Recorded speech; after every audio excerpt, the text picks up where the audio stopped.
একবার 15ই শাবান শবে বরাতে জিবরাইল আলাইহিস সালাম নবীজির দরবারে উপস্থিত হলেন এবং বললেন, ইয়া রাসূলুল্লাহ, আসমানের দিকে তাকান। নবীজি আসমানের দিকে তাকালেন, দেখলেন জান্নাতের 8টি দরজা খোলা রয়েছে এবং প্রত্যেক দরজায় এক একজন ফেরেশতা দুনিয়াবাসীদেরকে সুসংবাদ দিতেছেন। এক ফেরেশতা ডেকে ডেকে বলতেছেন, সুসংবাদ ওই সমস্ত ব্যক্তিদের জন্য যারা আজ রাতে রুকুরত অবস্থায় আছে। আরেক দরজায় আরেক ফেরেশতা ডেকে ডেকে বলতেছে, সুসংবাদ ওই সকল ব্যক্তির জন্য যারা আজ রাতে সিজদারত অবস্থায় আছে।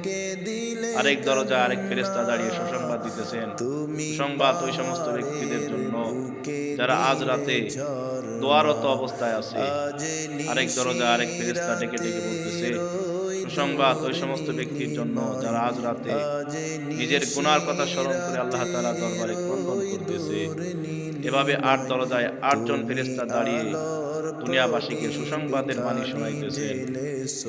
এবং জিবরাইল আলাইহিস সালাম বললেন, ইয়া রাসূলুল্লাহ, আপনি কি জানেন আজ রাতে আল্লাহ তাআলা বনি কালপত্রের ছাগলের গায়ে যত লোম আছে, পশম আছে, সেই পরিমাণ লোকদেরকে আল্লাহ তাআলা আজ রাতে জাহান্নাম থেকে মুক্তি দান করবেন।